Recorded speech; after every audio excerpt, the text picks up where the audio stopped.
Oke, saya akan mencontohkan cara menggunakan flash BIOS atau melakukan flash BIOS dengan menggunakan flasher RT809F. Di sini saya mau melakukan flash BIOS untuk mainboard seri Asus X202. Nah, perhatikan ini adalah BIOSnya atau IC BIOSnya. Nah, ini IC BIOSnya. IC BIOS biasanya kemudian posisinya biasanya berdekatan dengan KBC. Nah, nih biasanya kalau enggak dibaliknya biasa ada di sampingnya, di samping kiri maupun di samping kanan.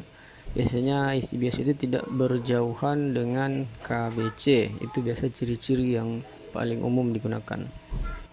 Nah, yang perlu diperhatikan juga itu adalah sebelum mengangkat IC BIOS-nya itu perhatikan komponen-komponen kecil di area dekat-dekat kaki IC BIOS-nya. Itu biasanya kalau tidak hati-hati itu komponennya bisa ikut terangkat ketika melakukan pengangkatan IC. Jadi sering sekali ada kasus setelah flash BIOS itu malah makin parah rusaknya. Itu paling sering disebabkan karena terjadinya ada komponen yang ikut hilang, ikut terangkat yang tidak kelihatan karena fisiknya komponen tersebut kecil. Jadi kalau bagi pemula saya sarankan untuk sebelum mengangkat IC itu difoto dulu, difoto bagian di area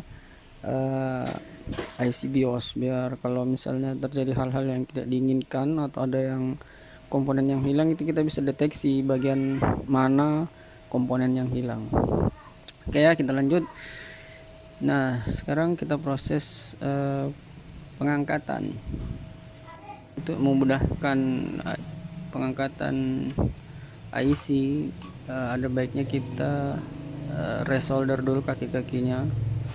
Ini prosesnya harus hati-hati. Biasanya kalau solder yang matanya besar, ada komponen yang ikut terbawa oleh mata soldernya. Jadi usahakan betul-betul berhati-hati, jangan sampai ada komponen lain yang tersentuh oleh mata solder ini. Jadi kita menyolder itu hanya untuk memudahkan ketika melakukan pengangkatan dengan blower. Nah, kemudian prosesnya ya kita blower IC BIOS-nya, kita angkat secara hati-hati. Jadi ini saya sarankan bagi pemula betul-betul berhati-hati, mengingat sering terjadi kasus justru setelah di flash BIOS kasusnya makin parah. Itu yaitu yang perlu diperhatikan. Panas blower juga itu perlu diperhatikan, jangan terlalu panas. Jarak blower dan IC juga perlu diperhatikan, jangan terlalu dekat, apalagi di sekitar situ ada chipset yang bisa terganggu akibat panas yang berlebih. Nah, kalau saya biasa menggunakan penutup seperti ini biar tidak terganggu komponen-komponen lain, atau jika ada bahan plastik di sekitarnya itu bahannya itu tidak menghitam atau rusak akibat panas dari blower. Oke, sekarang kita angkat IC BIOS-nya.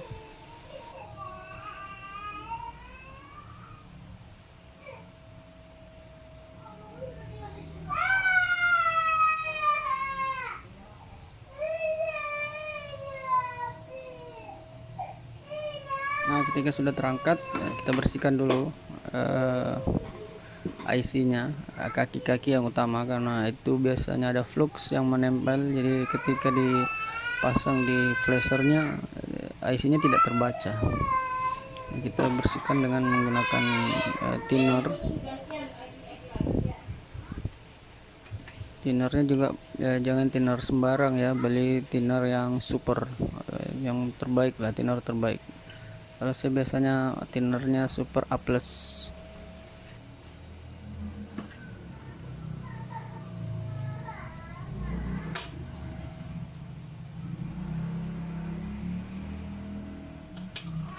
Oke, kita pasang. Jadi perhatikan titik di IC BIOS-nya itu harus sama dengan titik yang ada di flashernya. Nah,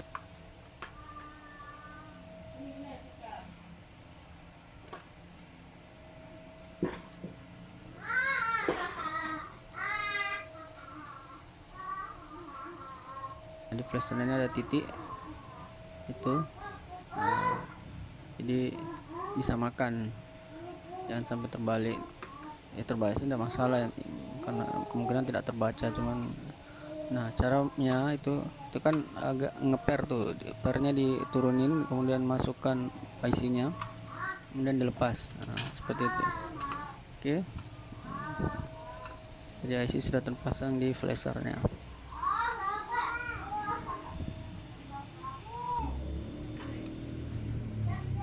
Oke, pasang kabelnya di laptop, kemudian kita buka aplikasinya.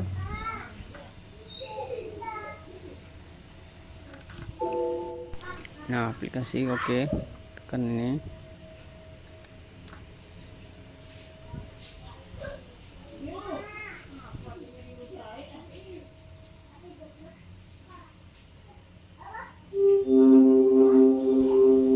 Oke saja, cancel saja kalau ada download begitu, boleh di cancel.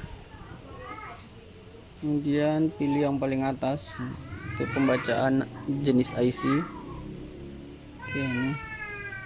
Nah, pilih yang paling atas, pilih menu paling atas, biarkan sampai selesai pembacaan. Nah, kalau ada error seperti ini biasanya IC tidak terbaca dengan baik. Jadi kita bersihkan kembali, kita cabut kembali IC-nya, kita cabut. Nah, kita bersihkan kembali, masukkan lagi ke thinner, mungkin kurang bersih, atau bisa juga kita bersihkan dengan cutter kaki-kakinya. Oke, masih belum bisa terbaca ya. Sekarang kita bersihkan, kita gunakan cutter, mungkin fluxnya agak menempel, jadi kita bersihkan kembali dengan thinner. Kemudian biar lebih yakin bahwa IC bukan IC yang rusak, biasanya sih IC rusak juga pesan errornya seperti itu. Jadi sebelum mengganti IC kita bersihkan dulu kaki-kakinya, kita krok sedikit bagian kaki-kaki IC ini biar menempel bagus di flashernya.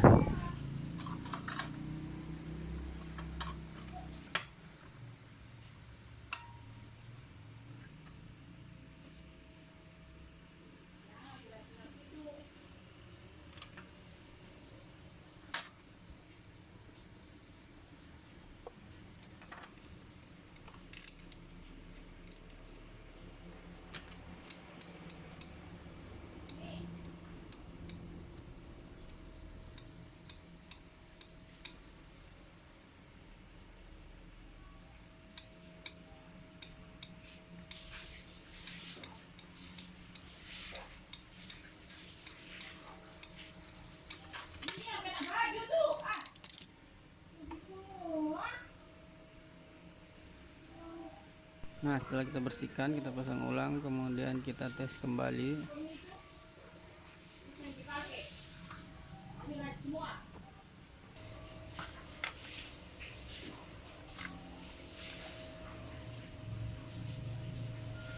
Pilih menu paling atas, apakah sudah terbaca. Oke, sini sudah terbaca normal, ada tulisan oke. Perhatikan itu kode IC-nya W25K64, kemudian dengan kapasitas 8 MB. Nah, 64 bit 8 MB. Itu kapasitas atau besar penampungan IC ini. Jadi kalau IC-nya besarnya 8 MB, biasanya file yang akan masuk juga 8 MB. Oke, kita read. Nah, pilihan berikutnya di bagian bawah itu ada tulisan read, itu untuk membaca IC. Jadi kita membaca file data yang ada di IC. Nanti setelah pembacaan selesai kita save, biar jika terjadi kesalahan atau file yang akan dimasukkan kurang bagus, itu bisa kita kembalikan lagi.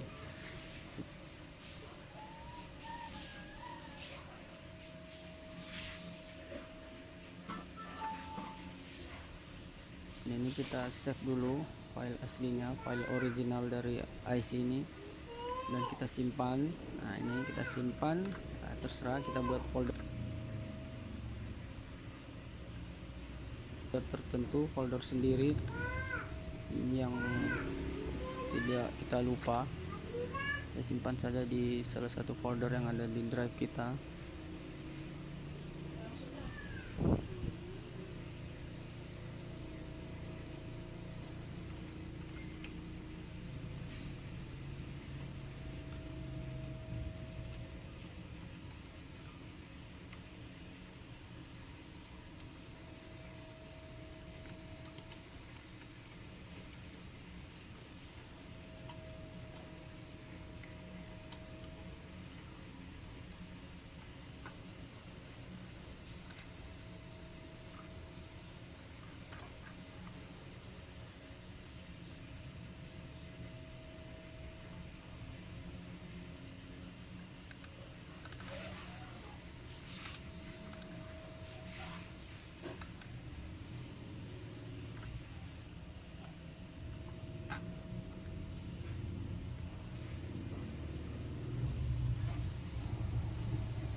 Oke, setelah disimpan, sekarang kita mencari atau membuka file yang akan menggantikan file lama.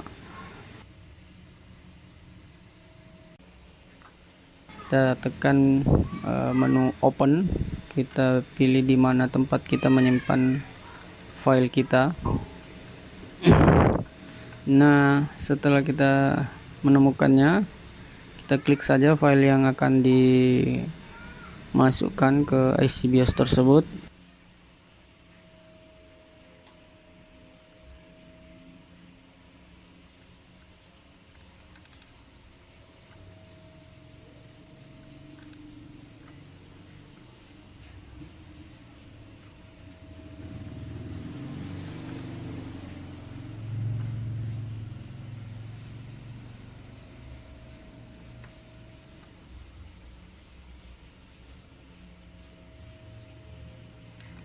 Kemudian kita lanjutkan dengan mengklik tombol write. Biarkan proses sampai selesai.